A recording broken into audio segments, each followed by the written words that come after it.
Bonjour à toutes, bonjour à tous, nous nous retrouvons aujourd'hui pour cette nouvelle vidéo et nous allons parler des rapports de la CIA.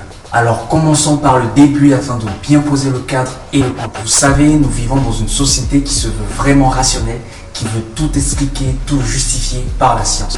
Pourtant, l'attrait pour le surnaturel, pour la métaphysique n'a jamais vraiment disparu et il se manifeste particulièrement à travers l'intérêt plus ou moins généralisé de la société pour les prophéties.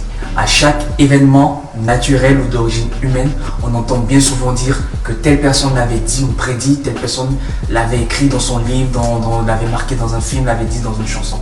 Alors oui, ça a été prédit, ça a été prévu, ça a été prophétisé, prophétie. Les prophètes les plus adulés de ce siècle sont Michel de Nostredame et Nostradamus et les Simpsons. Alors Nostradamus était un apothicaire français né en 1503 qui pratiquait l'astrologie et qui est devenu célèbre grâce à ses prophéties, à ses prédictions sur la marche du monde. Son ouvrage Les Prophéties, publié en 1555 pour la première fois, contient des formes de petits poèmes assez énigmatiques qui sont censés prédire l'avenir de l'humanité. On lui attribue ainsi d'avoir prédit notamment les bombardements atomiques d'Hiroshima et de Nagasaki, les attentats du 11 septembre à New York et même l'élection de Donald Trump. En tout cas, au début de l'épidémie de Covid-19, une image de Nostradamus, une image d'une prophétie qu'il aurait faite a énormément circulé. Et sur cette image, on voit Nostradamus et en arrière-plan une explosion atomique et aussi un texte où on peut lire « Il y aura une année jumelle d'où surgira une reine qui viendra de l'Orient et qui étendra une plaie dans les ténèbres de la nuit sur un pays aux 7 collines et transformera en poussière le crépuscule des hommes pour détruire et ruiner le monde. Ce sera la fin de l'économie mondiale telle que vous la connaissez. » Alors ce texte est accompagné d'une petite notice explicative.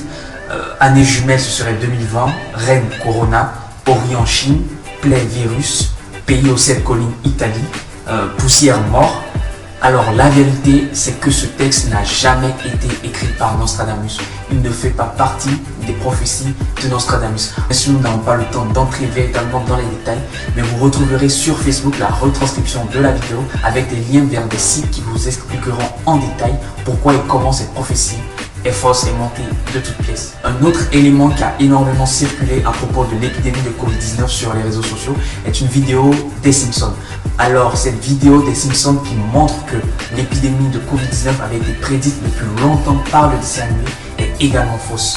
En réalité, il s'agit d'un montage réalisé à partir d'images coupées de plusieurs épisodes différents.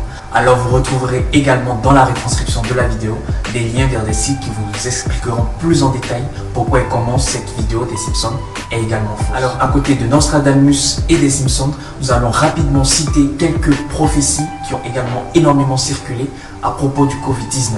Nous pouvons citer par exemple cette fameuse série diffusée sur Netflix, sortie en 2018 et intitulée My Secret Virus, qui est une série coréenne, il faut le préciser, et non pas chinoise, et qui aurait plus ou moins prédit une épidémie mortelle liée à un coronavirus.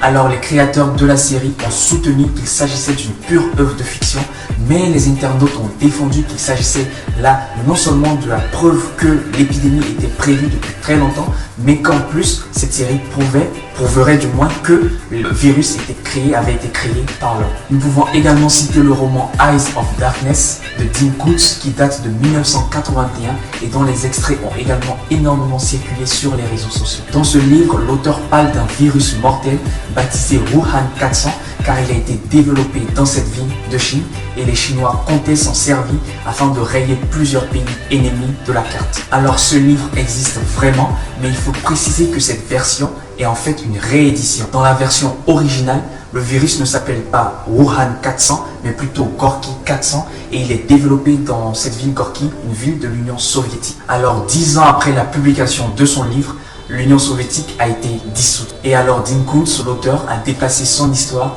depuis l'Union soviétique jusqu'à la Chine. Mais pourquoi avoir choisi spécifiquement la ville de Wuhan, qui deviendra 40 ans plus tard le point de départ de l'épidémie actuelle? Seul l'auteur possède la réponse à cette question. Alors parlons d'un autre livre dont les extraits ont énormément circulé. Il s'agit du livre End of Days, paru en 2008 et écrit par la voyante américaine Sylvia Browne. Alors dans ce livre, elle écrit, je cite, « Vers 2020, une maladie ressemblant à une forme grave de pneumonie se répandra à travers le monde. s'attaquant aux poumons et aux bronches et résistant à tous les traitements connus. Encore plus stupéfiant que la maladie elle-même sera sa soudaine disparition et sa réapparition 10 ans plus tard avant de disparaître pour de bon aussi rapidement qu'elle est apparue. Ce texte est extrait de la page 217 de la traduction française du livre de Sylvia Browne, End of Days. Il faut dire qu'au début de l'épidémie, ce livre se vendait aux enchères sur Internet jusqu'à 900 $. À présent, parlons d'un dernier ouvrage qui va nous introduire dans le vif du sujet. Il s'agit d'un livre paru en 2005 et intitulé « Le rapport de la CIA, comment sera le monde en 2020 ». Et dans ce livre, on peut lire notamment le processus de mondialisation, si puissant soit-il, pourrait connaître un ralentissement notable ou même un coup d'arrêt. Hormis un conflit planétaire majeur que nous jugeons improbable, une pandémie serait l'autre événement de grande échelle qui, selon nous, pourrait stopper ce processus. Le phénomène sera comparable au virus de la grippe de 1918-1919, encore appelé la grippe espagnole. Une telle pandémie sera dévastatrice et risquerait de se propager rapidement sur toute la surface du globe. Une autre édition de ce livre, paru en 2009 et intitulé « Le nouveau rapport de la CIA, comment sera le monde en 2025 » dit quant à elle à la page 250 « L'apparition d'une nouvelle maladie respiratoire humaine virulente, extrêmement contagieuse, pour laquelle il n'existe pas de traitement adéquat, pourrait déclencher une pandémie mondiale. Si une telle maladie pandémique se déclare, ce sera sans doute dans une zone à forte densité de population, de grande proximité entre humains et animaux, comme il en existe en Chine. Les malades seraient de plus en plus nombreux. L'absence d'un vaccin efficace ou d'immunité dans le reste du monde exposerait les populations à contagion. Dans le pire des cas, ce sont de 10 à plusieurs centaines de millions d'Occidentaux qui contracteraient la maladie et les morts se compteraient par dizaines de millions. Ce que j'aimerais dire, c'est que lorsqu'on analyse ces textes, on remarque une forte utilisation du conditionnel. Alors, à mon sens, il s'agit plus de prévision que de véritables prédictions, que de véritables prophéties.